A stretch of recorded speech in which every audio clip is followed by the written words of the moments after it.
Alright, nandito tayo ngayon sa Somewhere, Arca South, Taguig upang ma-experience ang isa sa mga motor ng KTM, ang Duke 790, nickname Scalpel. Gusto kong ibahagi ang experience ng isang rider from 200cc user at itatry for the first time ang motor na nasa middleweight cc. Hindi sponsor pero pwedeng bumili ng demo motorcycle.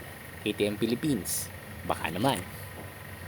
Unang notice, makikita mo ang sharp edges ng motor, ang ganda ng TFT display, buttons, at sa unang upo, sa tangkad na 170 centimeters, hindi alam ang inseam, pasensya na, medyo tiptoe tayo. Pero ang kagandahan sa KTM, kapag nagkaroon ka pa ng angkas or OBR, ay bumababa pa ito at may chances na mag flat foot ka. Dalawang tunog ang maririnig mo dito.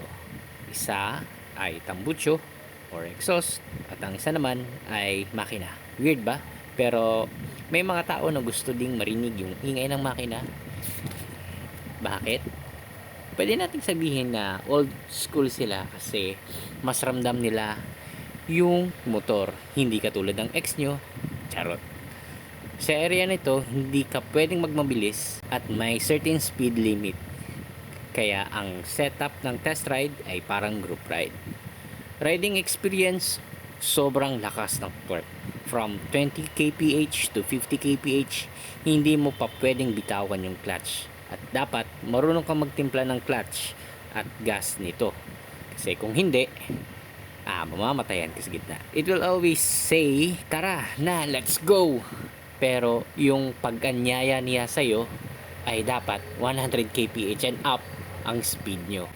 Dapat mag-tuck in ka kasi yun talaga yung gusto niya. Kung nagsasalita man yung motor, sabihan kanyang KJ mo naman. Sa test drive na ito, kinikilala ko yung motor, yung clutch, yung gas, tunog ng makina at exhaust. At iniisip ko rin ang speed limit dito sa area na to. Pero yung kasama namin, ayun, malayo na. Yun pala, pwede palang magmabilis. At hindi na nakita, kaya ang nangyari, kanto-kanto lang. Tapos na. Ayun, medyo bitin.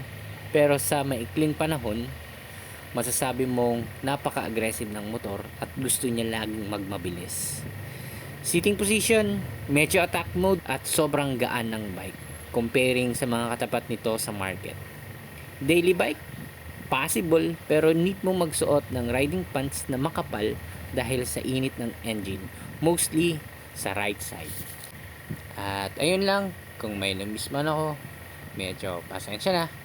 And may mga videos sa YouTube and TikTok, doon yung makikita ang in-depth review for this bike. So, have a good day guys!